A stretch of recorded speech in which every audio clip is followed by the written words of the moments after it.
Ross versus the building, a party gone wrong. Ross had just moved into his new apartment when his friend Phoebe stopped by, with a few thoughtful housewarming gifts.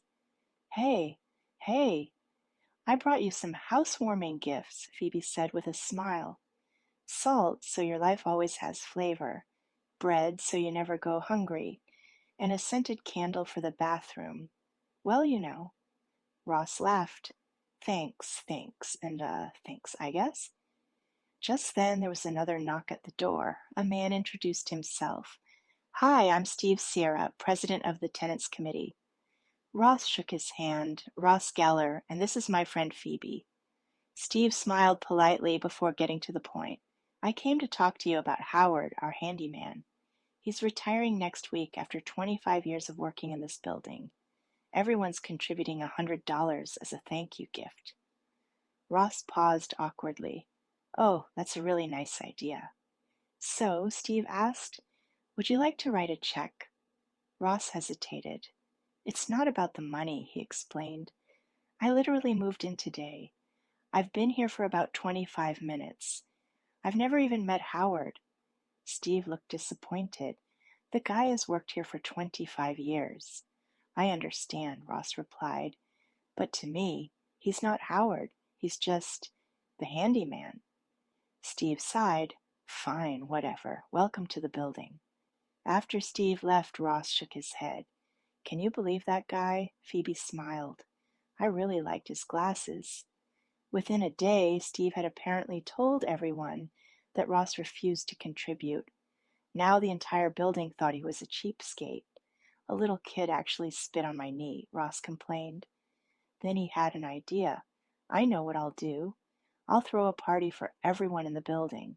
I'll invite all of them over, explain that I'm not cheap, and show them I'm actually a good guy, a man with principles. Phoebe wasn't convinced.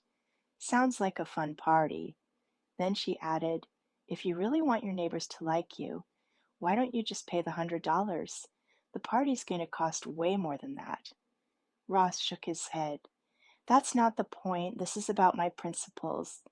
I thought it was about your neighbors liking you. They'll like me once they come to my awesome party. Excited, Ross rushed out the door. I've got to buy name tags. Phoebe watched him leave.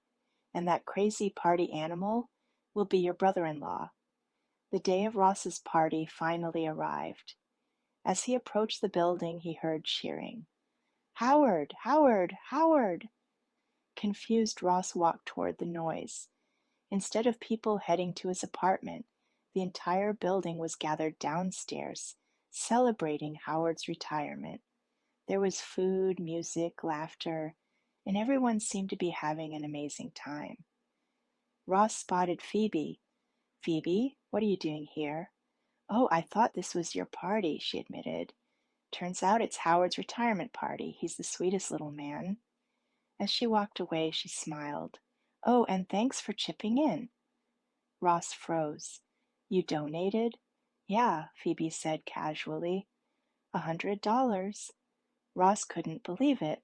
I thought we agreed it was unreasonable for them to ask me for money. Phoebe shrugged. They didn't ask me. That makes it different. Now I'm just the generous, mysterious stranger. That's always fun. But you're making me look bad.